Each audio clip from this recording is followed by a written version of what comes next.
Bulletin के आगाज में अहम खबर देंगे आपको। आर्मी चीफ की मुद्दत मुलाजमत में तोसी की कोई बात नहीं की। चेयरमैन तहरीक इंसाफ इमरान खान की जानिब से ये वजाहत दी गई है। उन्होंने मजीद वजाहत देते हुए कहा कि मुद्दत मुलाजमत में तोसी की बात फौरी इंतखाबात से मशरूत है। फौरी इलेक्शन का ऐलान और नई हुकूमत के इंतखाब तक आर्मी चीफ की तैनाती मौखर की जाए। चंद लोगों ने अपने मफादात की खातिर मुल्क की सलामती को दाव पर लगाया। उनका मजीद कहना था कि कौम को आखिरी कॉल देने का मामला सितंबर से आगे नहीं जाएगा। ये मुझे उस स्टेज पर धकेल रहे हैं कि मैं कॉल दूं। हो सकता है कि मैं इन लोगों के नाम भी बता दूं। जो इदारा मुल्की मफाद के साथ है मैं उसके साथ खड़ा हूं। उनका मजीद कहना था कि इनको समझ नहीं आ रही कि मेरे इन स्विंग यॉर्कर को कैसे खेले। मजीद तफसीलात के लिए हम राब्ता कर रहे हैं अपने नुमाइंदे उमर जट से। उमर, आगाह कीजिएगा, ये बात किस मौके पर कही है चेयरमैन तहरीक इंसाफ ने और उन्हें वजाहत देने की ज़रूरत क्यों पेश आई? देखिए, आज चेयरमैन पीटीआई इमरान खान की सहाफ़ियों के साथ एक गैर रस्मी मुलाकात हुई है जिसमें उनसे मुख्तलिफ इशूज़ पर सवाल किए गए। गुज़श्ता रोज़ जो दुनिया न्यूज़ के सीनियर एंकर पर्सन और कामरान खान साहब ने जो इंटरव्यू किया, बुनियादी तौर पर उसके हवाले से सवालात किए गए और ये कहा गया कि रात आपने कामरान खान साहब को जो इंटरव्यू दिया उसमें आपने ये कहा, आपने एक्सटेंशन का वर्ड यूज़ नहीं किया, ताहम उस बिला वास्ता तौर पर यही उसका मतलब समझ आता है, तासुर यही जाता है कि आप एक्सटेंशन की ही बात कर रहे थे। लेकिन उस पर उन्होंने वाजे किया, उन्होंने कहा कि मैंने एक्सटेंशन और आर्मी चीफ की जो तैनाती है एक्सटेंशन के हवाले से मैंने कोई बात नहीं की, ना ही उनकी मुद्दत मुलाजमत में तोसी की कोई बात की है। मैंने इस सारे मामले को, जो एक्सटेंशन का मामला है, उसे फौरी इंतखाबात तक मशरूत किया और उन्होंने कहा कि मेरा मकसद ये था कि ये मामला डेफर किया जा सकता है और जो भी फौरी इलेक्शंस के बाद हुकूमत बने वो इस मामले पर काम कर सकती है, उसको ये हक होगा कि वो ये तैनाती करे। इसके साथ उन्होंने कहा कि मैंने ये बात की कि फौरी इलेक्शन का ऐलान किया जाए और नई हुकूमत के इंतखाब तक जो आर्मी चीफ है उसकी तैनाती मौखर की जाए। उन्होंने कहा लेकिन चंद लोग ऐसे हैं जो अपने मफादात की खातिर मुल्क की सलामती को दाव पर लगा रहे हैं और इलेक्शन की तरफ नहीं जा रहे। और उन्होंने ये भी वाज़ेह किया कि हो सकता है कि मैं उन चंद अफराद के नाम भी सबको बता दूं। उन्होंने कहा कि मैंने हमेशा पाकिस्तान की बात की है और इदारों के साथ खड़ा हूं और जो इदारा मुल्की मफाद के साथ होगा मैं उसके साथ खड़ा हूं। उन्होंने उनसे जो उनका एक जलसों का और अवामी राब्ता मुहिम का जो सिलसिला था उस पर उनसे बात की गई। उन्होंने ये कहा कि ये सिलसिला जो है, चूंकि कौम उनके साथ खड़ी है और वो जब चाहेंगे कौम को कॉल देंगे और कौम सड़कों पर होगी। तो उनसे सवाल किया गया कि आप ये कॉल कब तक आप इंतजार करेंगे, आप किस चीज का इंतजार कर रहे हैं, कौन सी सिचुएशन या सिनेरियोज होंगे जिस पर आप कौम को कॉल देंगे, जिसका आप हवाला दे रहे हैं। तो इस पर उन्होंने कहा कि मैं ये लिख लें आप लोग कि सितंबर का जो ये रवां महीना है इसी में ये मामला निमट जाएगा और ये मुझे जानबूझकर उस तरफ धकेल रहे हैं कि मैं कौम को कॉल दूं। मैं सिर्फ और सिर्फ मुल्क की मईशत की खातिर जो है वो अपने आप को मैंने रोका हुआ है और मैं इस तरफ नहीं जाता, क्योंकि जब लोग सड़कों पर आ जाते हैं तो फिर वो किसी के कंट्रोल में नहीं रहते। तो मैं नहीं चाहता कि मुल्क की मौजूदा माशी सूरत हाल में ऐसा कोई मामला हो। मैं ये चाहता हूँ कि ये फौरी तौर पर मामलात को और माशी सूरत हाल को देखते हुए इलेक्शंस का अनाउंस करें और इलेक्शंस के बाद ही तमाम मामला जो है वो मईशत भी बेहतर होगी, मुल्क में इस्तेहकाम भी आएगा और तमाम जो दीगर मामलात हैं वो आसानी से मुकम्मल किए जा सकते हैं। उन्होंने कहा कि इनको ये समझ नहीं आ रही अब कि मैंने जो इनको इन स्विंग यॉर्कर कराया है वो इसको किस तरह से खेलें। इसके साथ उन्होंने ये भी कहा कि वो गिरफ्तारी के हवाले से उनसे सवालात हुए तो उन्होंने कहा कि जिस रात ये गिरफ्तार करने का प्लान कर रहे थे तो मैं उस दिन अपना बैग तैयार कर चुका था और मैं रेडी था, और बल्कि उन्होंने कहा कि मैंने तो वो बुक्स भी डिसाइड कर ली थी कि मैंने कौन सी बुक्स जाकर अदालत जेल में पढ़नी है और क्या काम करने हैं जेल में, वो सब कुछ तय कर चुका। तो ये मुझे अभी भी गिरफ्तार करेंगे, उसके नताइज इनको भुगतना पड़ेंगे। मैं जेल में वक्त अपनी कौम के लिए, अपने मुल्क के लिए गुजार लूंगा। जी, बहुत शुक्रिया उमर जट, आपने अपडेट किया। दूसरी जानिब नून लीग के रहनुमा ख्वाजा साद रफीक ने कहा कि इमरान खान गैर संजीदा शख्स हैं, उनके पैरोकारों के साथ हमदर्दी है, पहले गालियां देते हैं फिर पांव पड़ते हैं। चेयरमैन पीटीआई खुद को अदालतों से बरतर समझते हैं, इनकी पूरी जमात ने इदारे को हदफ बना रखा है। उनका मजीद कहना था कि इमरान खान के साथ रवैया अलग और बाकी सबके साथ अलग है। वो सखर में मीडिया से गुफ्तगू कर रहे थे। जो जाली चूरन बेचा उसने और जहाँ जहाँ थूका वो चाटे, यानी हमें कहता रहा कि ये इम्पोर्टेड हुकूमत है। इम्पोर्टेड तो आप खुद हैं। एक तरफ अमेरिका को गालियाँ निकालता है, दूसरी तरफ उनके पाँव पड़ जाता है। उसका पुराना ये स्टाइल है। एक तरफ फौजी क़यादत को अब्यूज़ करता है और उसके पूरी पार्टी जो है वो सोशल मीडिया पे उसने अदारे को टारगेट किया हुआ है। कल उसने एक और बात की है, वो दाना फेंकता है। इसके अलावा उसकी कोई संजीदा आदमी नहीं है। और जो लोग उसके पीछे लगे हुए हैं, हमें उनसे दिली हमदर्दी है। आगे बढ़ते हैं। सूबाई वज़ीर मेहनत सईद गनी ने इमरान खान के बयान की मजम्मत कर दी है। कहा, आर्मी चीफ की तैनाती वक्त पर होनी चाहिए। इस मामले में इमरान खान की राय की कोई अहमियत नहीं है। इमरान खान मुसलसल फौज में तकसीम चाहते हैं। वो कराची में मीडिया टॉक कर रहे थे। खान साहब की वैसे तो सारी बातें ही बेतुकी होती हैं, माशाल्लाह ये बात भी उतनी बेतुकी है जितनी और होती हैं। एक बात मुझे समझ नहीं आती जब वो कहता है कि जी ये हुकूमत कैसे जो है वो किसी आर्मी चीफ को अपॉइंट करेगी। इस मुल्क में अपॉइंटमेंट सिर्फ आर्मी चीफ का नहीं होता, लातादाद अहम अपॉइंटमेंट्स होते हैं जो हुकूमतें वक्त करती हैं और कानून और आइन के मुताबिक करती हैं। आर्मी चीफ अगर कोई शख्स लगेगा तो पाकिस्तान की फ़ौज के जो सीनियर तरीन लेफ्टिनेंट जनरल्स हैं उन्हीं में से किसी ने लगना है। हुकूमत के पास चॉइस जो है वो लामहदूद नहीं होती और उनके पास ये आज़ादी नहीं होती कि वो जिसको चाहें जहाँ से उठाएं आर्मी चीफ लगाते हैं, ऐसा नहीं है। ये इमरान खान की जो बात थी मैं समझता हूँ कि इंतहाई काबिल मज़म्मत थी और ये उस पूरे बयानिए का हिस्सा थी जो वो पाक फ़ौज के अंदर एक निफाक और एक डिवीज़न पैदा करने की कोशिश कर रहा था। अवामी मुस्लिम लीग के सरबराह शेख रशीद का कहना है कि इमरान खान ने मेरिट पर आर्मी चीफ की तैनाती की बात की है। इमरान खान किसी को हिरासा नहीं कर रहे। शेख रशीद ने मजीद कहा कि उन पर झूठे बेबुनियाद मुकदमात बनाए गए हैं। जब वो वजीर दाखिला थे तो किसी एक रहनुमा पर झूठा मुकदमा दर्ज नहीं किया गया। उन्होंने कहा कि मसाइल का एक ही हल है कि मुल्क में इलेक्शन करवाए जाएँ। इमरान खान का भी यही मुतालबा है कि मुल्क में इलेक्शन करवाए जाएँ।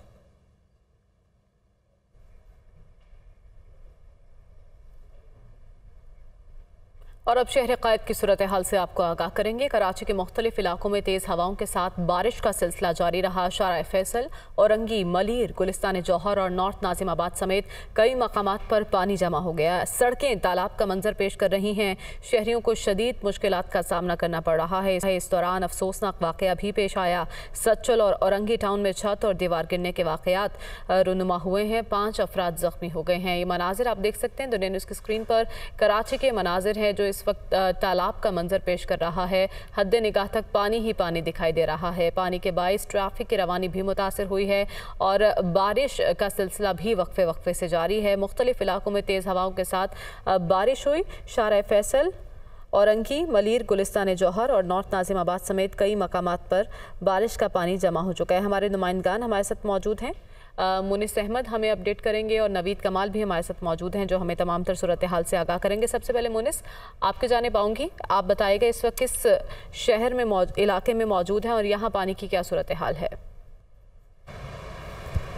अब देखिए, कराची की ये इंतहाई VIP शाहरा है, शाहरा फैसल। यहाँ पे मैं मौजूद हूँ। लाल कोठी का ये बस स्टॉप है। यहाँ पे अब से तकरीबन 1 घंटे पहले तक बेतहाशा पानी मौजूद था, लेकिन अब उसकी निकासी कर दी गई है। लेकिन यहाँ पे इंतहाई एक अहम डेवलपमेंट देखने में आई है, वो ये कि जो निकासी का इंतज़ाम है शहरी इंतज़ामिया की जानिब से, वो इंतहाई अनोखा किया गया है। यहाँ पे ज़बरदस्त चूँकि ये शाहरा है, फुटपाथ बनाई गई है, रेड ब्रिक्स उसमें इस्तेमाल किए गए हैं। लेकिन इस पानी की निकासी के लिए यहाँ पे बड़े बड़े जो है गड्ढे बनाए गए हैं। कई फुट चौड़े गड्ढे उन फुटपाथों पर डाल दिए गए हैं और जब यहाँ पे बारिश का पानी आता है तो पीछे की साइड पे हिल एरिया है, हिल से बहुत ज़्यादा फ्लो में पानी आता है। कोई माकूल इंतज़ाम चूँकि मौजूद नहीं है तो यहाँ पे फुटपाथ को मुतादिद मकामात से तोड़ दिया गया है। और अभी इसी मामले में एक इंतहाई अफसोसनाक वाक़या पेश आया कि एक फैमिली जो यहाँ से गुजर रही थी उसमें खातून भी शामिल थी और कम से नौजवान था और एक मर्द हजरात थे। तो ये पूरी फैमिली उस गड्ढे में गिरी है। बड़ी मुश्किल से लोगों ने उसको निकाला है। बहरहाल यहाँ से पानी की निकासी जरूर हो गई है लेकिन इंतहाई माकूल इंतजाम के साथ। लेकिन इसके साथ साथ बहुत सारे इलाके ऐसे हैं जहाँ पे खासतौर पे अंदरूनी गलियाँ, मोहल्ले हैं जहाँ पे पानी की निकासी माकूल इंतजाम नहीं किया गया है। चूँकि हालिया बरसातें मानसून में बहुत ज़्यादा हुई हैं, इसमें हमने देखा है कि शहरी इंतजामिया कुछ बेदार ज़रूर हुई है और जो मरकजी शाहराएँ होती हैं वहाँ पे निकासी के लिए जो है उन्होंने होल्स किए हैं, यहाँ पर गटर के ढक्कन हटा दिए जाते हैं, जिसकी वजह से पानी अमूमी तौर पर थोड़ी देर में यहाँ से निकल जाता है। लेकिन उसके साथ साथ कुछ वाक़यात भी रोनुमा हो जाते हैं। इस वक्त भी बहुत सारे इलाके ऐसे हैं जहाँ पे पानी निकाला जा चुका है, लेकिन कुछ मकामात जिसमें मॉडल कॉलोनी, मंजूर कॉलोनी और लियाकताबाद के इलाके हैं जहाँ पे पानी अभी भी मौजूद है। इत्तलात ये है कि वहाँ से निकासी का लिए ना अमला पहुँचा है और ना ही कोई माकूल इंतजाम कुछ मकामात ऐसे हैं जहाँ पानी की निकासी अभी तक नहीं हो सकी। हमारे साथ ही रहेगा मोनिस नवीद कमाल के जानिब बढ़ते हैं। नवीद, कुछ छतें गिरने के वाक़यात भी रिपोर्ट हुए हैं, कोई जानी नुकसान तो नहीं हुआ? जो है 3 वाक़यात हुए हैं, क्योंकि जब बारिश का आगाज़ हुआ तो इसके साथ जो है तेज़ हवा भी चल रही थी, जिसकी वजह से जो छतें थी और छपड़े थे और शेड्स थे वो उड़कर औरंगी टाउन में एक वाक़या पेश आया जिसमें 3 अफराद ज़ख्मी हुए, जिन्हें अब्बासी शहीद अस्पताल मुंतकिल किया गया। इसी तरह सच्चल का इलाका है सफूरा, यहाँ पर भी एक वाक़या पेश आया, दीवार गिरने से 2 अफराद ज़ख्मी हुए। गुज़ारे हिजरी में जो है दुकान का शेड उड़कर लगने से 2 अफराद ज़ख्मी हुए। ये तमाम अफराद जो है अस्पताल में ज़ेरे इलाज है और पुलिस के मुताबिक तमाम अफराद की हालत जो खतरे से बाहर है। अगर ये बात करें तो कल भी जो है बारिश हुई है और कल जो है 4 अफराद करंट लगने से जाबाक हुए थे।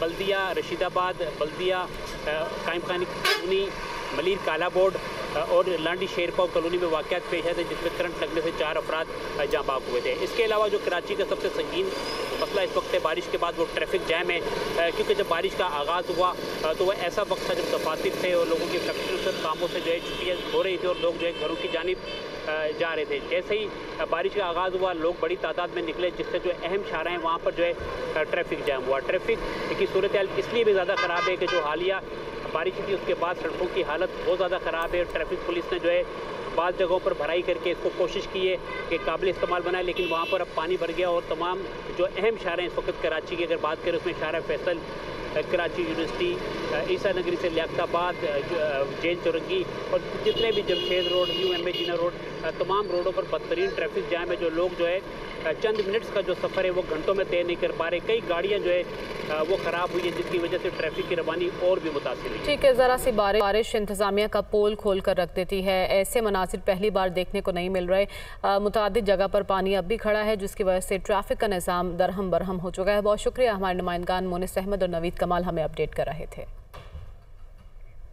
आगे बढ़ते हैं। वज़ीर आज़म ने वफाकी काबीना से खिताब में कहा कि एंटोनियो गुतेरेस करोड़ों पाकिस्तानियों के तर्जुमान बने।